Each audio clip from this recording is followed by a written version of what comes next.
दाऊद अलैहिस्सलाम का सिलसिला नसब यहूदा बिन याकूब से जा मिलता है। आप छोटे कद के थे, आंखें नीली, बाल हल्के और दिल के साफ शफ्फाफ थे। आप बनी इसराइल पर हुकूमत करने लगे। अल्लाह ताला ने इनकी हुकूमत को मजबूत कर दिया और यूं बनी इसराइल एक बार फिर यकजा हो गए। अल्लाह ताला ने आप पर बहुत से मोजज़ात जाहिर फरमाए। आप पर एक किताब भी नाजिल हुई जिसे ज़बूर के नाम से जाना जाता है। अल्लाह ताला सूरत निसा आयत 163 में फरमाते हैं, हमने दाऊद को ज़बूर अता फरमाई। आप तमाम इंसानों से ज्यादा खूबसूरत आवाज वाले थे।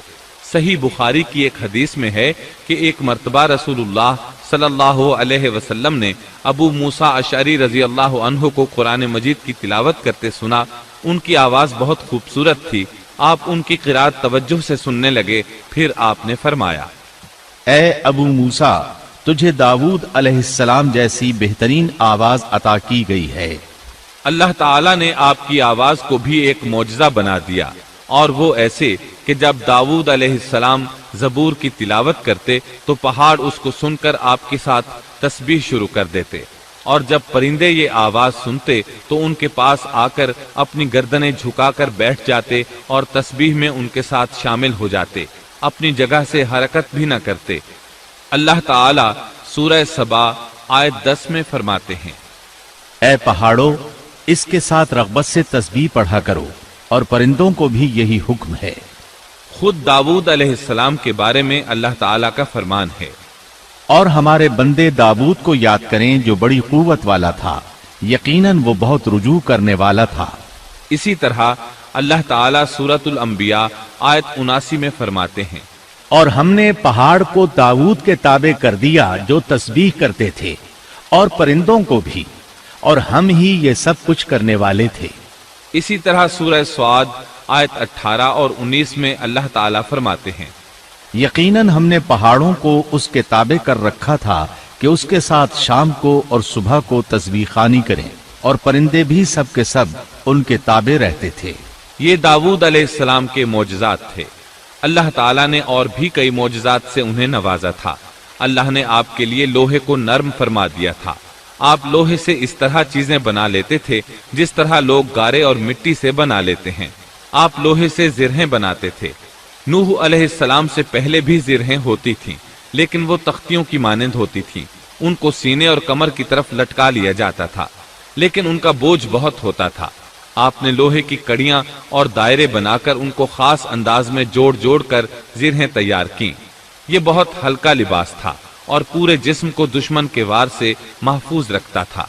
अल्लाह ताला सूरह सबा आयत 10 और 11 में फरमाते हैं, और हमने उसके लिए लोहा नर्म कर दिया कि तू पूरी पूरी जिरहें बना और जोड़ों में अंदाजा रख। तुम सब नेक काम किया करो, यकीन मानो कि मैं तुम्हारे आमाल देख रहा हूँ। इन आयात में अल्लाह ताला फरमाते हैं कि दाऊद अलैहिस्सलाम को हमने हुक्म दिया कि जिरहें लोगों के लिए निहायत मौजू होनी चाहिए। उनकी कड़ियों को बड़े मुनासिब अंदाज में जोड़ना, न इस कदर मोटी हो कि उनका वजन बढ़ जाए, न इस कदर पतली कि जल्द कट जाएं और अपना मकसद पूरा न कर सकें। इसी तरह अल्लाह ताला सूरतुल अंबिया आयत 80 में फरमाते हैं, और हमने उसे तुम्हारे लिए लिबास बनाने की कारीगरी सिखाई ताकि लड़ाई के जरर से तुम्हारा बचाव हो सके। क्या अब तुम शुक्रगुजार बनोगे? बहरहाल इस सनत के मूजिद दाऊद अलैहिस्सलाम हैं। अल्लाह ताला ने आपकी हुकूमत को खूब मजबूत किया, आपको जबरदस्त फजाइल और मोजज़ात से माला माल किया। अल्लाह ताला सूरत स्वाद आयत 20 में फरमाते हैं, और हमने उसकी सल्तनत को मजबूत कर दिया था और उसे हिकमत दी थी और बात का फैसला समझा दिया था। आप लोगों के दरमियान निहायत आदिलाना फैसले फरमाते थे। आप नबी भी थे, बादशाह भी और काजी भी। आपकी हुकूमत के मुतालिक कई अहकामात नाजिल हुए। इनमें से कुरान मजीद में एक हुक्म अजीब अंदाज से आया है। हुआ यूं कि आपने इबादत और अदालत के लिए औकात मुकर्रर कर रखे थे। इबादत के लिए एक जगह बनवा रखी थी। दिन में फैसले करते, रात को इबादत। जब इबादत करते तो किसी को उनके पास आने की इजाजत नहीं थी। एक रोज ऐसा हुआ कि 2 आदमी बगैर इजाजत अंदर आ गए। दरवाजा बंद था, लेकिन वो दीवार फांद कर अंदर आ गए। आप डर गए कि कहीं हमला आवर न हो। اللہ تعالیٰ سورۃ صاد آیت 21 اور 22 میں فرماتے ہیں، اور کیا تجھے جھگڑا کرنے والوں کی بھی خبر ملی جبکہ وہ دیوار پھاند کر محراب میں آ گئے؟ جب یہ داؤد کے پاس پہنچے تو وہ ان سے ڈر گئے۔ وہ کہنے لگے، خوف نہ کیجیے، ہم مقدمہ کے 2 فریق ہیں، ہم میں سے ایک نے دوسرے پر زیادتی کی ہے، لہٰذا آپ ہمارے درمیان حق کے ساتھ فیصلہ کر دیجئے اور ناانصافی نہ کیجیے اور ہمیں سیدھی راہ بتا دیجیے۔ داؤد علیہ السلام نے فرمایا، بتاؤ تمہارا کیا مسئلہ ہے؟ ان میں سے ایک نے کہا، یہ میرا بھائی ہے، اس کے پاس 99 دمبیاں ہیں اور میرے پاس ایک ہی دمبی ہے، لیکن یہ مجھ سے کہہ رہا ہے کہ اپنی یہ ایک بھی مجھے دے دے اور مجھ پر بات میں بڑی سختی برتتا ہے۔ اس آیت کی تفسیر میں ہے کہ ایک دمبی والے بھائی نے کہا، یہ میرا بھائی بہت چالاک ہے، برے طریقے سے بات کرتا ہے، کہتا ہے کہ میری دمبیاں چرنے جاتی ہیں تو اس اپنی ایک دمبی کو بھی ان کے ساتھ بھیج دیا کرو۔ جب میری دمبی اس کی دمبیوں کے ساتھ آنے جانے لگ گئی تو اب یہ کہتا ہے کہ یہ بھی میری ہے، اب میں خالی ہاتھ ہوں۔ اس طرح میں اس کے ظلم کا نشانہ بن چکا ہوں۔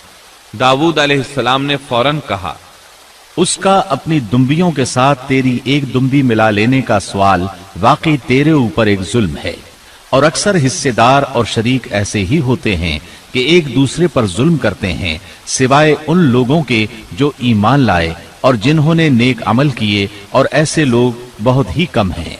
داؤد علیہ السلام نے دوسرے بھائی کی بات سنے بغیر ہی اسے ظالم ٹھہرا دیا۔ آپ کا فیصلہ سنتے ہی دوسرا بول اٹھا، آپ نے میری بات تو سنی ہی نہیں اور فیصلہ دے دیا، پہلے آپ میری بات تو سنتے۔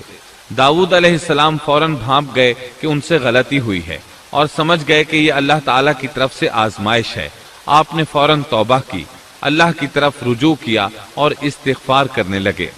اور داؤد سمجھ گئے کہ ہم نے انہیں آزمایا ہے، پھر تو اپنے رب سے استغفار کرنے لگے اور عاجزی کرتے ہوئے سجدے میں گر پڑے اور پوری طرح رجوع کیا۔ پس ہم نے بھی ان کا وہ قصور معاف کر دیا، یقیناً وہ ہمارے نزدیک بڑے مرتبے والے اور بہت اچھے ٹھکانے والے ہیں۔ اس کے بعد اللہ تعالیٰ سورۃ صاد آیت 26 میں فرماتے ہیں، اے داؤد، ہم نے تمہیں زمین میں خلیفہ بنا دیا، تم لوگوں کے درمیان حق کے ساتھ فیصلہ کیا کرو اور اپنی نفسانی خواہش کی پیروی نہ کرو، ورنہ وہ تمہیں اللہ کی راہ سے بھٹکا دے گی۔ یقیناً جو لوگ اللہ کی راہ سے بھٹک جاتے ہیں ان کے لیے سخت عذاب ہے، اس لیے کہ انہوں نے حساب کے دن کو بھلا دیا ہے۔ اس طرح داؤد علیہ السلام اللہ تعالیٰ کے اس فرمان کے مطابق فیصلے کرنے لگے۔ اللہ کے ہاں ان کا احترام اور اکرام اور بڑھ گیا۔ آپ کثرت سے روزے رکھتے اور خوب عبادت کرتے۔ آپ اس وقت تمام انسانوں سے بڑھ کر اللہ کی عبادت کرنے والے تھے۔ امام بخاری نے ایک حدیث نقل کی ہے جس کے الفاظ کچھ اس طرح ہیں، اللہ تعالیٰ کے نزدیک سب سے محبوب نماز داؤد علیہ السلام کی نماز ہے، اور اللہ تعالیٰ کی طرف سب سے محبوب روزہ داؤد علیہ السلام کا روزہ ہے۔ وہ رات کا آدھا حصہ نیند فرماتے، اس کے بعد تہائی رات قیام کرتے اور رات کے چھٹے حصے میں سو جاتے تھے۔ ایک دن روزہ رکھتے اور ایک دن روزہ چھوڑ دیتے تھے۔ لڑائی میں جب دشمن سے مقابلہ ہوتا تو بھاگتے نہیں تھے۔ اس حدیث میں نفل نماز یعنی نماز تہجد اور نفلی روزے کا ذکر ہوا ہے۔ بہرحال یہ وہ صفات ہیں جو داؤد علیہ السلام کے بارے میں حدیث رسول میں آئی ہیں۔ اللہ تعالیٰ نے سورہ سبا آیت 13 میں ان کی تعریف کرتے ہوئے ان کی آل کو اللہ کا شکر ادا کرنے کا حکم دیا۔ اے آل داؤد، اس انعام کے شکریہ میں نیک عمل کرو۔ داؤد علیہ السلام کی ایک صفت یہ تھی کہ آپ بہت شکر گزار تھے، اور ایسے لوگ کم ہی ہوتے ہیں، جیسا کہ سورہ سبا آیت 13 میں اللہ تعالیٰ فرماتے ہیں، اور میرے بندوں میں سے شکر گزار بندے کم ہی ہوتے ہیں۔ داؤد علیہ السلام میں جیسے دیگر بہت سی خوبیاں تھیں، وہاں ایک بہت عظیم خوبی یہ بھی تھی کہ وہ ایک بادشاہ ہونے کے باوجود ایک درہم بھی سلطنت کے بیت المال سے نہیں لیتے تھے۔ اپنا اور اپنے اہل و عیال کا بوجھ خود اٹھاتے تھے اور اپنی محنت اور ہاتھ کی کمائی سے حلال روزی حاصل کر کے اپنے اہل و عیال کو کھلاتے تھے۔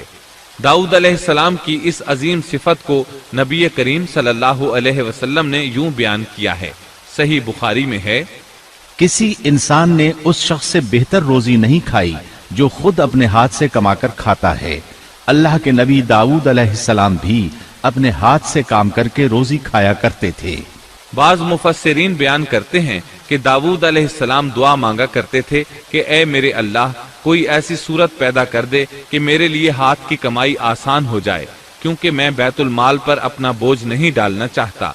तो अल्लाह ताला ने आपकी इस ख्वाहिश को इस फजीलत के साथ कबूल फरमाया कि उनके हाथ में लोहे को मोम की तरह नरम कर दिया, जिससे वो जिरहें बनाते और उन्हें फरोख्त करके अपने अहलो इयाल की किफालत करते। दाऊद अलैहिस्सलाम ने कितनी उम्र मुबारक पाई, इसमें इख्तिलाफ है। चुनांचे इसके मुताल्लिक मुअर्रिखीन के अक़वाल के अलावा कोई मुस्तनद बात नहीं मिलती। अब्दुल्ला बिन अब्बास रज़ी अल्लाहु अन्हुमा फरमाते हैं कि दाऊद अलैहिस्सलाम की वफात हफ्ते के दिन अचानक हुई। वो हफ्ते के दिन मुकर्ररा इबादत में मशगूल थे और परिंदे कतारे बांधे उन पर साया फिगन थे कि अचानक इस हालत में उनका इंतकाल हो गया। इसके बाद आपके फर्जंदे अर्जुमंद ने उमूर सल्तनत को संभाल लिया। ये सुलेमान अलैहिस्सलाम थे।